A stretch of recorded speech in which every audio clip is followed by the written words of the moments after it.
নমস্কাৰ বন্ধুসকল, মই হাতীমে আজি আকৌ পুনৰাই আপোনালোকৰ মাজলৈ উপস্থিত হ'লোহি। আজি মোৰ আলোচ্য বিষয় হ'ব জাতিলাও, পানীলাও খেতি। তো আজি মই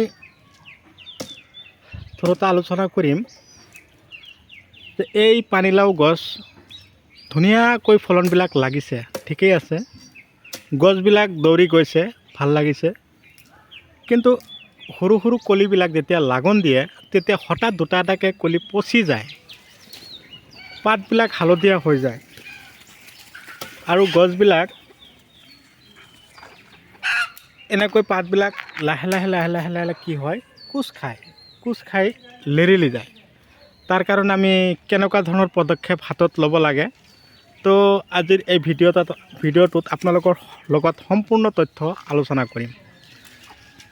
স্কিপ নকৰিব, ভিডিঅ'টো আৰম্ভণিৰ পৰা শেষলৈকে চাব। বৰ্তমান কথাটো হ'ল কি জানে, জানুৱাৰী আৰু ফেব্ৰুৱাৰী মাহত যদি আপোনালোকে পানীলাও গছত এনেকুৱা ধৰণ পানীলাওৰ লাগন দেখুৱাব পাৰে, আপোনালোকে কিন্তু 100% আপোনালোকে বজাৰত ভাল এটা দাম পাব। আপোনালোকে কি এতিয়াও নতুন ভিউয়াৰ্ছ হিচাপে আছে? তেনেহ'লে মোৰ চেনেলটো ছাবস্ক্ৰাইব কৰি দিব, কাষত থকা বেল ঘণ্টিটো বজাই দিব, যাতে এনেকুৱা ধৰণৰ আমি উন্নত ধৰণৰ খেতিৰ ভিডিঅ' নটিফিকেশ্যন পাওঁ আৰু চবে মিলি খেতি কৰি আগবাঢ়ি যাওঁ। তো কথা হ'ল কি, আমাৰ এই পানীলাও খেতি কৰিবলৈ হ'লে মাটিডৰা হ'ব লাগিব ৰসাল মাটি, ওখ এঢলীয়া মাটি, পলসুৱা উৰ্বৰ আৰু হিউমাছযুক্ত মাটি হ'লে আটাইতকৈ ভাল হয়, বালিয়হীয়া তাৰমানে। বিশেষকৈ উজনি অসমৰ মাটিবিলাক চব্জি খেতিৰ বাবে বৰ উপযোগী। মই নিজে গৈ চাই আহিছোঁ, সেইকাৰণে মই উজনি অসমৰ দাদা বাইদেউসকলক মই গুৰুত্ব দিছোঁ এইকাৰণেই যে আপোনালোকৰ যিখিনি মাটি আছে আপোনালোকে সময় নষ্ট নকৰি আপোনালোকে খেতিত লাগি যাওক না।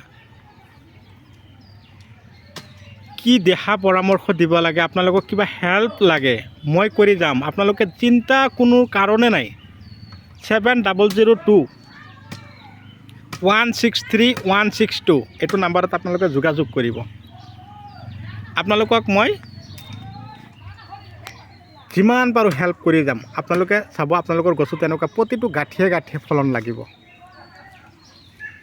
চাওক, ইফালে এটা আগ গৈছে পানীলাও, ইফালে এটা আগ আহিছে পানীলাও।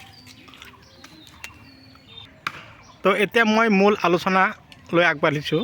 এয়া চাওক, গছৰ কলিবিলাক কলা পৰি গৈছে, চাওক বৰলে ফুটা কৰিছে, হোলাই বিন্ধা দি বিন্ধাইছে। তাৰ কাৰণে কি ঔষধ দিব? গছৰ পাত লেৰেলি গৈছে, কি ঔষধ দিব? গছৰ পাত হালধীয়া হৈ গৈ আছে, কি ধৰণৰ ঔষধ স্প্ৰে কৰিব?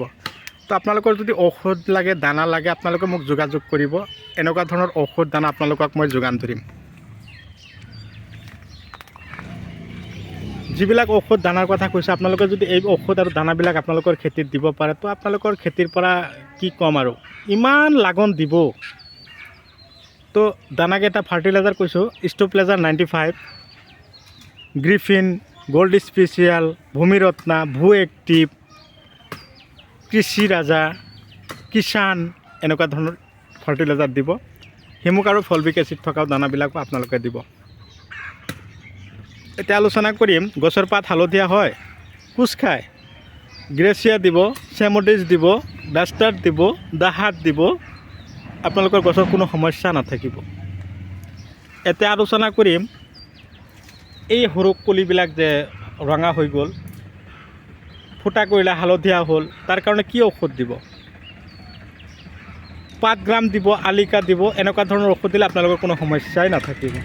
ভিডিঅ' চাই কেনে পালে কমেণ্ট কৰিবলৈ নাপাহৰিব, যিমান পাৰে মোৰ ভিডিঅ'টো আপোনালোকে শ্বেয়াৰ কৰিব। আৰু যাতে আপোনালোকৰ গছতো এনেকুৱা ধৰণৰ একদম কোমল কোমল লাওবিলাক লাগি থাকে, আপোনালোকেও যাতে এনেকুৱা ধৰণৰ লাও খাব পাৰে, আপোনালোকেও যাতে বজাৰলৈ বিকিব পাৰে, তাৰে কামনা কৰিলোঁ। বিশেষকৈ গোবৰ সাৰৰ ওপৰত গুৰুত্ব বেছিকৈ দিব। যিমান গোবৰ সাৰ দিব পাৰিব পানীলাও গছৰ গুৰিত, আপোনালোকৰ লাওবিলাক সিমানে চিকচিকীয়া হ'ব, সিমানে ভাল হ'ব, গছৰ ধৰণ সিমানেই উন্নত হ'ব। তো দেৰি নকৰি আজি আপোনালোকৰ মাজৰ পৰা বিদায় লৈছোঁ। পৰৱৰ্তী ভিডিঅ'ত পুনৰাই লগ পাম। ধন্যবাদ।